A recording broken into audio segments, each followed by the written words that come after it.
Hi, everyone. My name is Mallorty von Lotten, and today I'll be presenting our project titled Antibiotic Stewardship in Dermatology, an Analysis of Acne Vulgaris Prescribing Practices.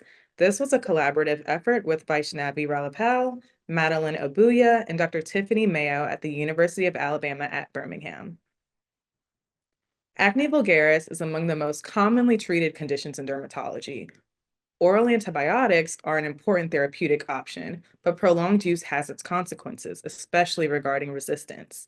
So, according to the 2016 AAD guidelines that was published in JAAD, oral antibiotic use should be limited to 3 to 4 months and always paired with topical agents like benzoyl peroxide. Despite this, real-world practices continues to show longer durations and inconsistent use of adjunctive therapies. Our objective was to assess oral antibiotic prescribing patterns in patients with acne vulgaris in a small dermatology clinic. Specifically, we looked at which antibiotics were prescribed, how long they were used, and whether guideline recommended topical adjuncts like benzoyl peroxide and other retinoids were used alongside them. So we conducted a retrospective chart review of patients seen from April 2023 through June 2024. We had a total of 168 patients that were diagnosed with acne vulgaris, and all of those patients were included in this study. We collected demographic information and extracted data on prescriptions for topical and oral antibiotics. These include benzoyl peroxide, as well as retinoids, dapsone, oral contraceptives, spironolactone, and isotretinoin. Our main focus was on the type and duration of oral antibiotic therapy. So, of the 168 patients included in our review, 128 were female and 40 were male. This gave us a female predominance of about 76%, with the mean age being about 27.2 years and a broad range from 11 to 71 years old, reflecting both adolescent and adult acne presentations. So here we show a bar chart that summarizes the frequency of each major treatment used.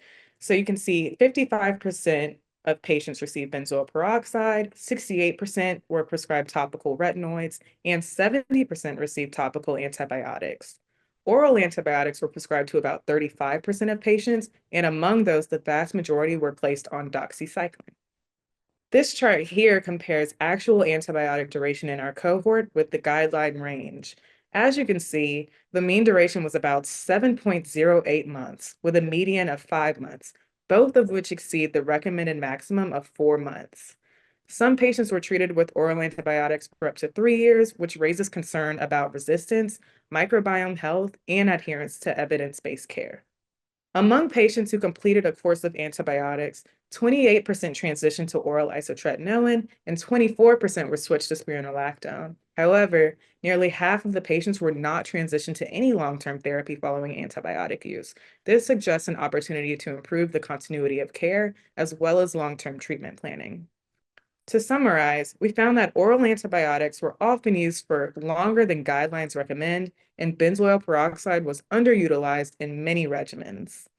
These results highlight the need for better integration of clinical guidelines into everyday practice, and they also underscore the role of dermatologists in supporting antibiotic stewardship.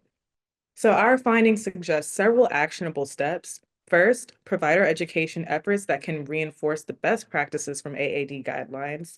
Second, we should promote consistent use of benzoyl peroxide as well with oral agents to minimize resistance.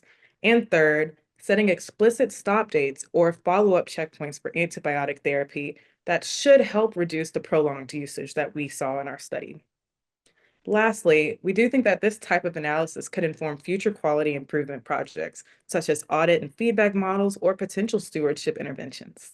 So thank you so much for listening, and I'd sincerely like to thank Dr. Tiffany Mayo as well as the UAB Dermatology team for their mentorship and guidance on this project. I have placed my email below, so please feel free to reach out to me if you have any questions or comments. Thank you.